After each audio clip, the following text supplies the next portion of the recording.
महाराष्ट्राच्या मंत्रिमंडळ विस्तारावर शिक्कामोर्तब झाल्याची शक्यता वर्तवली जाते। मुख्यमंत्री फडणवीस यांनी पंतप्रधान मोदींची दिल्लीमध्ये भेट घेतलेली होती आणि याच भेटीमध्ये महाराष्ट्राच्या मंत्रिमंडळ विस्तारावर शिक्कामोर्तब झाल्याचं समजतंय। तर आताची सगळ्यात मोठी आणि महत्त्वाची अपडेट म्हणावी लागेल, राज्यातील मंत्रिमंडळ विस्तार कधी होणार, कोण कोण मंत्री असणार याविषयी लोकांमध्ये प्रचंड उत्सुकता होती। आणि काल राज्याचे मुख्यमंत्री फडणवीस दिल्लीला गेलेले होते। उपमुख्यमंत्री अजित पवार सुद्धा दिल्लीमध्ये आहे।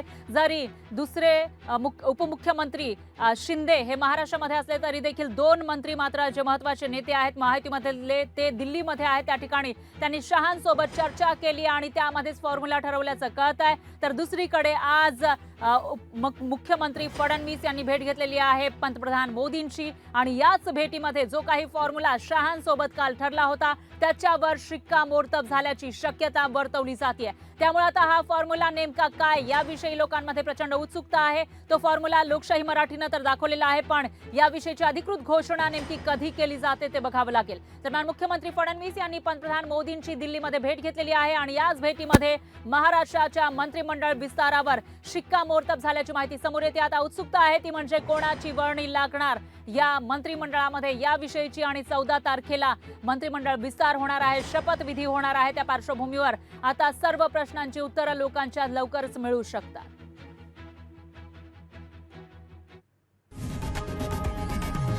लोकशाही मराठी ऐका, पहा, जागरूक रहा।